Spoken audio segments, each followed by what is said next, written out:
All right, we're going to talk about fielding a bunt as a pitcher. Okay, it's another part of pitchers' fielding practice, or PFP, that needs to be done. Pitchers really need to learn how to cover these bunts because they cover them more than anybody, especially at a young age. So the most important thing about covering bunts is getting our feet in the right position before we pick the ball up. So what we want to make sure is that our feet are lined up with our target that we want to throw at, this time being first base, before we even pick the ball up.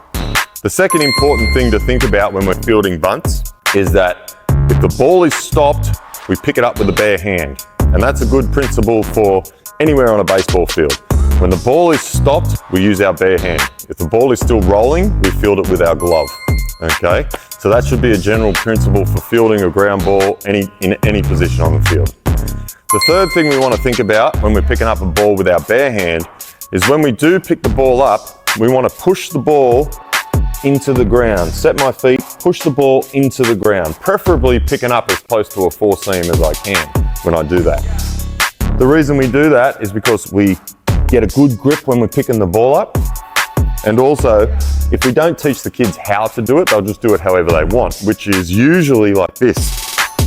And if they go and try and scoop that ball up like that, half the time they'll knock it rather than pick it up, and the ball will go flying. Okay, so instead of telling them to scoop like that, we push the ball into the ground, trying to grab as close to a four seam grip as we can, rock or step and throw. At the younger age, you might want to tell them to pick it up, step and throw. As they get a bit older, you tell them to set their feet up, push the ball into the ground, rock and fire. Okay, but the important three things still remain no matter how you do it and no matter what age you are. Set your feet before you pick the ball up, push the ball into the ground, field it with a bare hand. If it is stopped, field it with your glove if it's still moving. So the way I would do this drill, again, I've got my first baseman over there. Okay, so to practice this drill, just like all the drills we do, we've got a cone off to the side for the players that are waiting. Just like our first baseman up there, we've got one cone at the front for the person who's up to turn, and then we've got a cone at the back to keep the rest of the players separated. That way these little fellas aren't wrestling all over each other, because if you leave them to their own device with one cone, you can guarantee they'll be standing inside each other's socks when they're trying to make a play. So what we do is, I like to do it this way. I'll set out 3 balls, okay, and I'll have a first baseman up there. So these are the 3 positions that I would practice this play in. I wouldn't do them all at once, but I've got all 3 balls out there so that you can see where I would put the balls.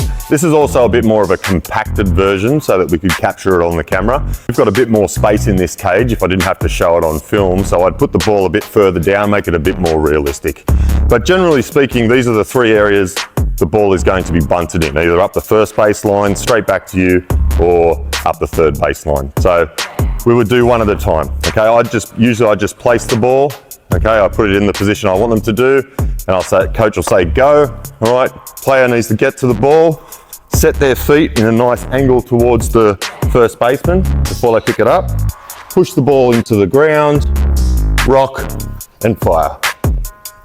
Okay, so we'll start with this side over here. We run to the ball, set our feet up, push the ball into the ground, trying to grab as close to a four seam grip as we can. By the time we're up here with our ball, we should have our front arm up in a throwing position, rock and fire.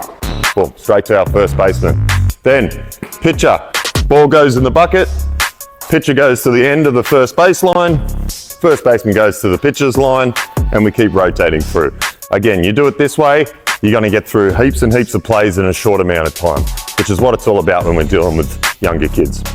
So then we could repeat the same thing for these different positions. I'd probably give them a few goes on that side, then we go into the middle, then we go up the third baseline.